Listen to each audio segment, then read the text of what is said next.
अगर कोई इंसान आपको छोड़कर गया है और अगर वो नार्सिसिस्ट है तो उसके वापस आने की टेंडेंसी बहुत ज़्यादा बढ़ जाती है।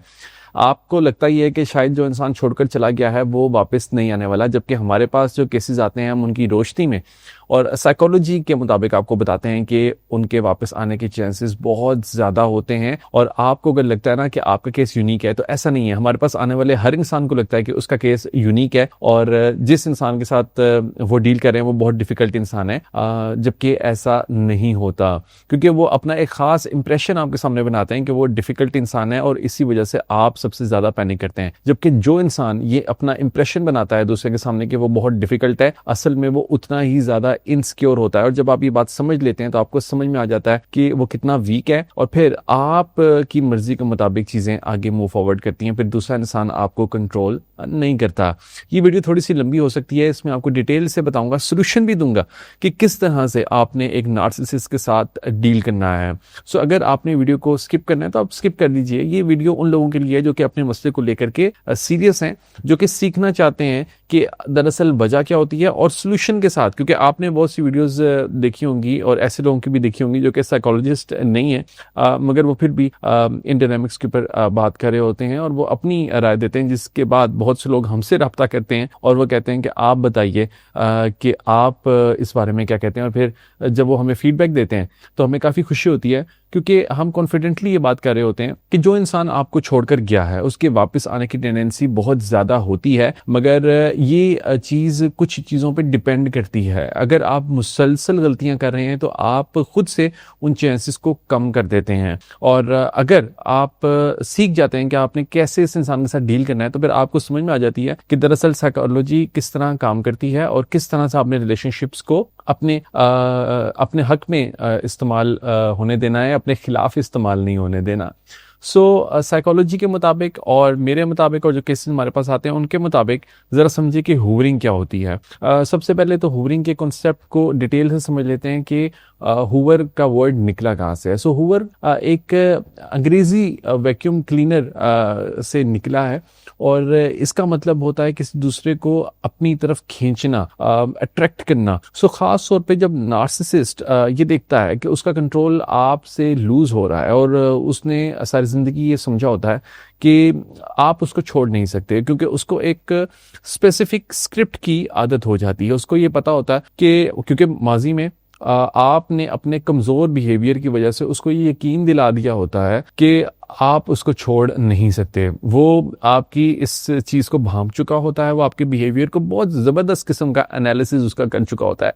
उसको अंदाज़ा होता है कि वेयर डू यू स्टैंड, आपकी कमज़ोरियाँ क्या हैं, आपकी स्ट्रेंथ्स क्या हैं। और जैसे ही उसको इस बात का अंदाज़ा होता है कि आप किस चीज़ से सबसे ज़्यादा ट्रिगर होते हैं, फॉर एग्जाम्पल अगर उसने आपको रिप्लाई लेट किया और आपकी तरफ से उसको बार बार मैसेज जा रहे हैं कि why you are not replying, आपकी तरफ से क्वेश्चन मार्क जा रहे हैं, आपकी तरफ से कॉल्स जा रही हैं, या फिर समटाइम्स आपकी तरफ से ब्लॉक कर दिया जाता है दूसरे पर्सन को विदाउट सेइंग एनीथिंग। आप अपनी तरफ से स्ट्रॉन्ग दूसरे को होकर दिखा रहे हैं, जबकि इन एक्चुअल आपका ब्लॉक करना भी दूसरे इंसान को ये चीज़ शो करवाता है कि you are desperate, you want attention, and दूसरा इंसान और ज़्यादा फिर सफोकेशन फील करता है। उसको लगता है कि आप बस उसी के बारे में 24/7 सोच रहे हैं। तो हमारे पास बहुत से लोग आते हैं और वो कहते हैं कि भाई मैंने तो उसको चेज नहीं किया, मैंने तो बस उसको ब्लॉक कर दिया, मैंने तो बस उसको रिप्लाई देना छोड़ दिया, या दिस एंड दैट। तो इससे भी दूसरे इंसान को डेस्परेशन शो होती है आपकी, और हमें लग रहा होता है कि शायद हम उसको एक बड़ा अच्छा सिग्नल दे रहे हैं, जबकि दूसरा इंसान इससे और ज़्यादा स्ट्रॉन्ग हो रहा होता है।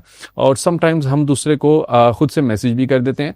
हम दूसरे को मैसेज ये करते हैं कि अच्छा ठीक है, तुमने मेरे से क्या ब्रेकअप करना है, मैंने तुम्हारे साथ ब्रेकअप कर दिया, I am going to do breakup with you, और मैंने अब तुमसे बात नहीं करनी, तुम तो मुझे डिजर्व ही नहीं करते, तुम तो ऐसे इंसान हो, तुम तो वैसे हो, तुमने तुम्हें धोखा दिया है, तुम्हें तो शर्म आनी चाहिए, दिस एंड दैट। तो हम दूसरे को खुद से फिर ब्रेकअप दूसरे के साथ करते हैं। यानी दूसरे इंसान ने ब्रेकअप किया, हमसे बर्दाश्त नहीं हुआ, हमने उसको एक पूरा पैराग्राफ भेज दिया कि भाई तुम मेरे से क्या ब्रेकअप करते हो, मैं तुमसे ब्रेकअप करता हूं। अब ये भी कुछ लोग गलतियां करते हैं, दो गलतियां करते हैं। या तो नंबर 1 वो दूसरे के सामने मिन्नत करते हैं, दूसरे को चेज करते हैं, दूसरे के सामने बेगिंग करते हैं, प्लीड करते हैं कि मेरी ज़िंदगी में वापस आ जाओ। दूसरी गलती ये कि अक्सर लोग स्ट्रॉन्ग होके दिखाते हैं।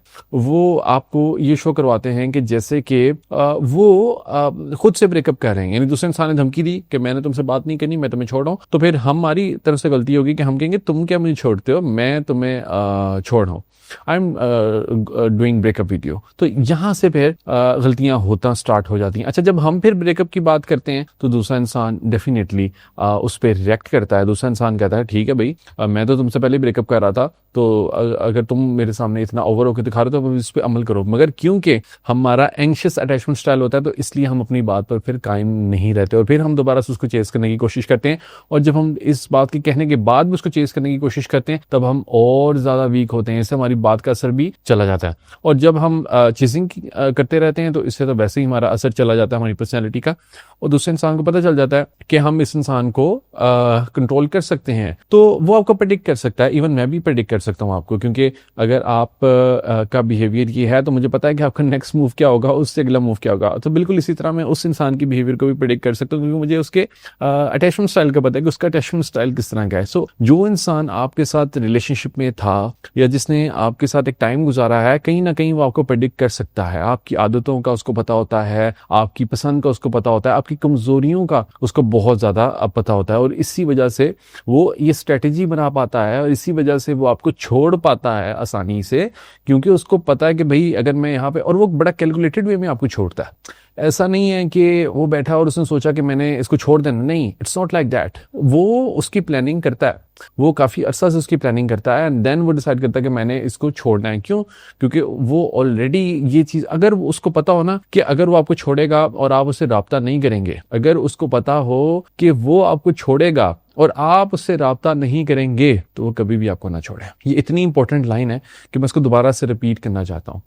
अगर उसको पता हो कि वो आपको छोड़ेगा और आप उसे राब्ता नहीं करेंगे, तो वो कभी भी आपको नहीं छोड़ेगा। ये बात याद रखनी है, क्योंकि वो इस चीज को देख के, उसको पता होता है कि इसका रिएक्शन क्या होगा, वो इस चीज को देख के ब्रेकअप करता है, क्योंकि उसको पता है कि अभी अगर मैंने ब्रेकअप कर भी दिया तो मुझे कोई इमीडिएट इसके कॉन्सिक्वेंसेस नहीं फेस करने पड़ेंगे, इसकी तरफ से राब्ता हो जाएगा, इसकी तरफ से चीजें फिक्स हो जाएंगी, तो everything will be fine. But क्या होता है कि हम उसके पर हम डर जाते हैं, हम कहते हैं कि इसने मुझे छोड़ दिया, पता नहीं वापस ही नहीं आएगा, अब ये क्या करेगा मेरे साथ, दिस एंड दैट।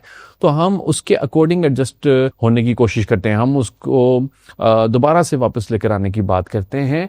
यही गलतियां हमारे इस रिलेशनशिप के अंदर जो ब्रेकअप होता है इसको वर्स्ट करती हैं, और फिर दूसरे इंसान के वापस आने के चांसेस भी कम हो जाते हैं। और फिर अगर हम किसी और रिलेशनशिप में जाते हैं तो वो रिलेशनशिप भी इफेक्ट होता है हमारी इन्हीं हरकतों की वजह से। अब जो हम होवरिंग की बात कर रहे थे, होवरिंग में क्या होता है कि जब हम ये गलतियां, जब मैंने बताई, ये इसलिए बताई ताकि आप ये गलतियां ना करें। तो बहुत सी गलतियां होती हैं, खैर मैंने अभी ये थोड़ा सा बेसिक्स आपको बताया। सो अगर हम गलतियां नहीं करते तो दूसरा इंसान लाजमी वापस आता है। अब वो वापस किस तरह से आता है जरा ये समझिए। सबसे पहले तो वो वापस इसलिए आता है क्योंकि उसको कंट्रोल चाहिए, उसको आपकी याद से ज्यादा इस बात की फिक्र होती है कि ये इंसान जो कि कुछ दिन पहले मेरी मिन्नत कर रहा था, मेरी चेजिंग कर रहा था, बेगिंग कर रहा था, अब वो इंसान डिफरेंट कैसे हो गया, तो उससे ये चीज़ बर्दाश्त नहीं होती और वो अपना कंट्रोल आप पर कायम करने के लिए वापस आता है। तो सबसे पहले जब वो वापस आता है तो उसकी 7 बेसिकली बुनियादी 7 साइंस होते हैं, 7 तरीकों से वो वापस आता है। और सबसे पहला तरीका उसका ये होता है कि वो आप पर ब्लेम करता है अचानक से, यानी जिसकी आपने तवक्को नहीं की होती, क्योंकि ब्रेकअप उसने किया होता है, मगर वो आगे अचानक से मैसेज ये करता है कि तुम्हें कोई दूसरा इंसान मिल गया ना, कैसा है तुम्हारा, कैसा जा रहा है तुम्हारा न्यू रिलेशनशिप। इवन आपने ब्रेकअप नहीं किया, उसने आपसे ब्रेकअप किया, बट वो आएगा कुछ इस तरह से। समटाइम ये पहला तरीका होता है उसका। जरूरी नहीं है कि हर केस के अंदर इसी तरह से हो, मगर एक मेथड ये भी होता है हमारे पास जो केसेस आते हैं कि वो आके कहता है कि तुम्हारा न्यू रिलेशनशिप कैसा है, तो ताकि आप वहां पे उसको कहें नहीं नहीं मेरा तो कोई नया रिलेशनशिप नहीं है, मैं तो तुमसे प्यार करता हूं, मैंने तो ब्रेकअप नहीं किया, तुमने किया था, ताकि आप दोबारा से उसको पावर दे दें। तो सबसे पहला तरीका दूसरे का ये होता है।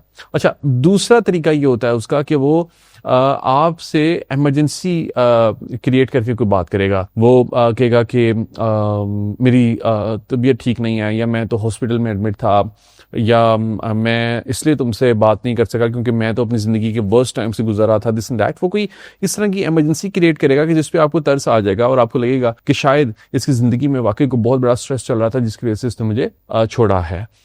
तीसरे नंबर पे वो किसी याद की बात करेगा, वो नॉस्टैल्जिया हिट करने की कोशिश करेगा। वो आपको कहेगा कि तुम्हें याद है हमने वो फलां मूवी देखी थी, तुम्हें याद है कि हम वहां पे खाना खाने के लिए गए थे, तुम्हें याद है हमारा वो ट्रिप। यानी वो नॉस्टैल्जिया हिट करने की कोशिश करेगा so that to get you back. जब आपको देखेगा ना कि आप स्ट्रांग हो रहे हैं, तो वहां पे वो दोबारा से आपको अपने रेडार के अंदर लेकर आने की बात करेगा।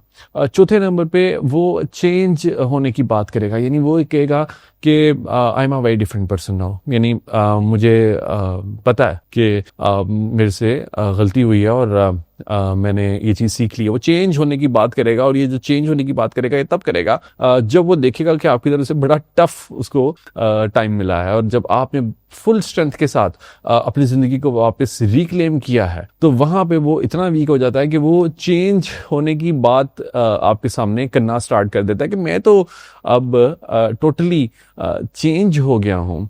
और पांचवें नंबर पे वो आपको सिर्फ एक टेस्टर फेंकेगा। वो सिंपली मैसेज कर देगा हाय, क्वेश्चन, सिर्फ क्वेश्चन मार्क भी समटाइम भेज सकता है।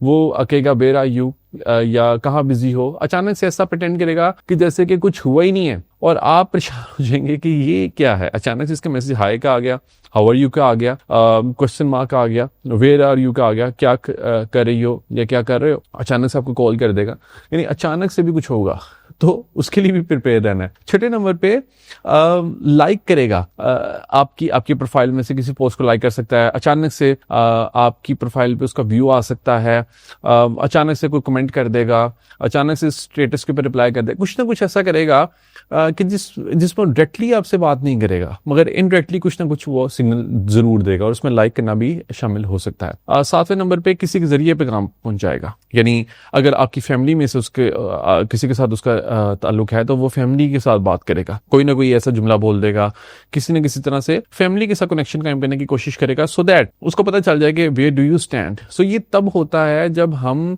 उसको बड़ा स्ट्रॉन्ग रिएक्शन देते हैं। और मैंने आपको बताया कि हम क्या गलतियां करते हैं, और नो कॉन्टेक्ट किस सूरत में काम आता है। नो कॉन्टेक्ट 30 डेज का नो कॉन्टेक्ट मैं रिकमेंड करता हूँ, और ये हर केस के अंदर मैं रिकमेंड नहीं करता। बहुत से केसेस ऐसे होते हैं जिनके अंदर हमें बहुत सोच समझ के स्ट्रेटेजी को डिजाइन करना पड़ता है, और खासतौर पर जो मैरिड कपल्स होते हैं, जो रिलेशनशिप्स ऐसे होते हैं कि जिसके अंदर ऑलरेडी चीज़ें बहुत कम्प्लेक्स हुई नहीं है, तो वहाँ पे फिर हम हर स्ट्रेटेजी ऐसी नहीं होती कि उसके अंदर हम नो कॉन्टेक्ट कर देते हैं। बाज़ दफ़ा हमें नो कॉन्टेक्ट नहीं भी करना होता, मगर ज़्यादातर केसेस के अंदर हमें नो कॉन्टेक्ट करना होता है। और इसी वजह से मैं रिकमेंड करता हूँ कि अगर आपका रिलेशनशिप ऐसे पॉइंट पर है कि जहाँ पे आप कंफ्यूज्ड हैं, आप कॉम्प्लेक्स हैं, तो बजाय इसके कि आप गलती करें, आप हमारे से अपॉइंटमेंट बुक कर सकते हैं, सो that I can analyse your case better, and मैं आपके केस के अंदर बता सकता हूँ कि स्पेसिफिकली किन चीज़ों के ऊपर हम काम कर सकते हैं और क्या स्ट्रेटेजी हमारी होनी चाहिए। सो अक्सर फिर हम गलतियां ये करते हैं कि जो होवरिंग की मैंने आपको बताई कि दूसरे इंसान की तरफ से ये बहाने होते हैं, और वो इन बहानों की वजह से, इन एक्सक्यूजेस की वजह से आपको वापस हासिल करने की कोशिश करता है। दरअसल होता वो नार्सिसिस्ट है, मगर वो होवरिंग टेक्निक आप पर अप्लाई कर रहा होता है। तो इसका सोल्यूशन ये होता है कि आप वहाँ पर बिल्कुल इमोशनलेस होकर उससे बात करते हैं। आप वहाँ पर उसको ऐसा शो नहीं करते कि there is something going on with you, या फिर आप उसके मैसेज से डिस्टर्ब हुए हैं, या फिर आप उसके मैसेज एक्सपेक्ट नहीं कर रहे थे। आपने उसको कोई भी पावर किसी भी तरह की नहीं देनी। आपने ये नहीं शो करवाना कि जैसे कि आपने एक्सपेक्ट ही नहीं किया था कि उसका अचानक से मैसेज आ जाएगा, या फिर आपने नहीं कहा फाइनली यू मैसेज मी, या तुम कहाँ थे, नहीं मैं तो इधर ही हूँ, मैं तो तुम्हारा वेट कर रहा था, या आपने फौरन से कॉल नहीं कर देनी। उसको बिल्कुल emotionless, to the point, logical, short आपने रिप्लाई करना है। कोशिश करनी है कि फ़ौरन से रिप्लाई मत करें, आप टाइम लें और उसके मैसेज का कंटेंट देखें कि उसका मैसेज का कंटेंट क्या है। अगर वो मैसेज सिर्फ हाय है, तो हाय का कोई जवाब नहीं बनता। अगर मैसेज हाउ आर यू है तो हाउ आर यू का जवाब बनता है, और हाउ आर यू का जवाब ये बनता है कि 2 घंटे के बाद आप मैसेज का रिप्लाई कीजिए और कहिए कि अल्हम्दुलिल्लाह I am well, that's it. यहाँ तक मैसेज को आप क्लोज कर दीजिए। इससे आगे पूछने की जरूरत नहीं है कि व्हाट अबाउट यू या हाउ आर यू डूइंग, उसके बारे में ज़्यादा पूछने की कोशिश नहीं करनी। एंड देन फर्ज करें कि अगर कोई इमरजेंसी क्रिएट करने की बात करता है वो कहता है कि मैं तो स्ट्रेस में था, मेरी ज़िंदगी तो बहुत इस तरह से गुजरी है कि जिसकी वजह से तुम इफेक्ट हुई हो या हुए हो, और मेरी तो तबीयत ठीक नहीं थी, मैं तो हॉस्पिटल में एडमिट था। वहाँ पे उसको एक शॉर्ट मैसेज कर दीजिए, my prayers are with you या गेट वेल सून। यानी एक न्यूट्रल मैसेज आपने करना है। अगर वो इंसान कहता है कि तुम्हें याद है हम वहाँ पे खाना खाने गए थे या कुछ भी इस तरह का, ऐसे जो पर्सनल डायरेक्ट पर्सनल मैसेजेस हैं इनका रिप्लाई नहीं करना। अगर वो आपको कहता है कि तुम क्या नए रिलेशनशिप में हो, तुम्हारा न्यू रिलेशनशिप कैसा गुजरा है, तो इस मैसेज का भी रिप्लाई नहीं बनता। अगर वो दोबारा से आपको कोई इस तरह से ट्रिगर करने की कोशिश करता है कि तुम्हारा नया रिलेशनशिप कैसा है, या तुमने जवाब नहीं दिया, दोबारा से वो अगर फॉलो अप करने की कोशिश करता है, देन आप उसको मैसेज का रिप्लाई कीजिए। और वो मैसेज का रिप्लाई कुछ इस तरह का हो सकता है कि उसका नाम लेके आपने बात करनी है, उसका नाम लेना है। फॉर एग्जांपल अगर उसका नाम अली है तो आप उसको कहें कि अली,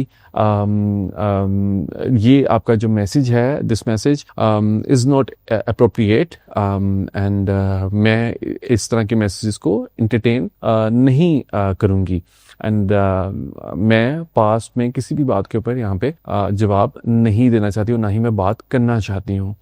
राइट, सो ये वहाँ पे आपने उसको एक क्लियर बाउंड्री ड्रॉ करनी है, और आपने कहना कि आपका ये मैसेज अप्रोप्रिएट नहीं है। आई मीन मैं किसी भी तरह से इस तरह के मैसेज का जवाब नहीं दूंगी। I will not entertain these kind of messages. मैं ब्लेम दूँ कैसा नहीं है, और मुझे पता है कि वेयर आई स्टैंड। और तो आपने थोड़ी बेसिक वहाँ पे फाइन लाइन ड्रॉ करनी है। यहाँ पे बहुत हार्श मैसेज आपकी तरफ से नहीं होना चाहिए, बड़ा न्यूट्रल मैसेज होना चाहिए। अगर वो आपको तंज करता है या सरकास्टिक होता है तो वहाँ पे आपने इस तरह से लाइन ड्रॉ करनी है। इसके अलावा आपने कोशिश ये करनी है कि आप उसकी इस तरह की मैसेज जिसमें वो आपको ट्रिगर कर रहा है उसका रिप्लाई ना करें तो बेहतर है। मगर आपको अंदाजा हो गया है कि किस तरह से हमने उसके मैसेज को डील करना है, यानी इमोशनलेस होकर बात करनी है, एक्साइटेड नहीं होना, मैसेज को बहुत शॉर्ट रखना है, फौरन से रिप्लाई नहीं देना, पर्सनल कोई बात का जवाब नहीं देना, पर्सनल उसके साथ कोई कंप्लेन नहीं करनी, फ्यूचर की बात फौरन से नहीं, ये नहीं कहना कि अच्छा चलो हम पुरानी बातों को बुला देते हैं और आगे की बात करते हैं, या फिर तुम्हारी जिंदगी में क्या चल रहा है तुम मुझे बताओ, वेयर डू यू स्टैंड, या फिर हमारे रिलेशनशिप का क्या, या फिर फ्रेंड जोन की, या इस तरह की कोई बात नहीं करनी है। आपने बस उसके मैसेज का टू द पॉइंट आंसर देना है, एंड देन बात को पॉइंट अप करते हैं। अगर उसकी तरफ से फिर कॉल आ जाती है, अगर वो कॉल करता है और वो कॉल करके कहता है कि what are you doing actually, और सारा कुछ आपने उसकी कॉल उठानी है। उसकी कॉल उठाने के बाद बिल्कुल यही स्ट्रेटजी आपने वहाँ पे अप्लाई करनी है। कॉल को बहुत प्रिसाइज रखना है, बहुत छोटा रखना है। 5 मिनट के अंदर कोशिश करनी है कि बात को वाइंड अप करें, एंड देन आपने कहना है कि आई विल कॉल यू बैक, मुझे कॉल आ रही है, या फिर मैं किसी ऐसे काम में हूँ, I will call you back, and then आपने उसको कॉल बैक नहीं करनी, सो दैट कि क्यूरियोसिटी भी रहे, आपकी तरफ से बात वाइंड अप भी हो जाए, आप हो जो कि कॉन्टैक्ट को ख़त्म कर रहे हो, आप उसकी कॉल उठा भी लें, उसको एक मिक्स सिग्नल भी चला जाए, पुश एंड पुल डायनामिक भी प्ले हो जाए, और आपने कोई पर्सनल बात नहीं। अगर वो आपसे कहता है कि तुम चेंज हो गए हो, तुम तो मेरे से बात नहीं कर रहे, वैसे तो आपने कहना नहीं, ये आपकी परसेप्शन है, I am doing really well in my life. इस तरह से आपने बात करनी है, नहीं आपने बहुत न्यूट्रल बात करनी है, बात को थोड़ा सा घुमा देना है, टॉपिक को डाइवर्ट करना है, और आपने अपना ये एक परसेप्शन उसके सामने रखना है कि जैसे you are doing really well in life, और आपने वो कहेगा ना क्या चल रहा है आजकल, ये वो दिस एंड दैट, आपने कोई एक्टिविटी उसको बता देनी है कि आई एम डूइंग स्विमिंग, या आई एम इनटू जिम, या I am doing a course, या कुछ भी इस तरह का, कि जिससे कि दूसरे इंसान को लगे कि something happening in your life. So दूसरा इंसान फिर आपको लाइट नहीं लेता, उसको लगता है कि इसकी जिंदगी रुकी नहीं है, इसकी जिंदगी चल रही है, और फिर उसके लिए एक चैलेंज बनना है, सो दैट कि वो एफर्ट पुट करे आपको वापस हासिल करने की। सो दिस इज हूवरिंग टेक्निक जो कि दूसरा इंसान अप्लाई करता है, और आपको इस तरह से उसके साथ टैकल करना है। ये बड़े बेसिक सी चीजें मैंने आपको बताई हैं, मगर मेरी बहुत सी वीडियोस के अंदर मैंने डिटेल में भी बहुत सी इन टेक्निक्स को बताया है। अगर आपने अपने केस के बारे से मदद लेनी है, then you can WhatsApp my manager, and वो आपके साथ मेरी अपॉइंटमेंट बुक कर देगा, so that I can analyse your case, और मैं आपको उसमें स्पेसिफिकली आपको मशवरा दे सकूं। All the best.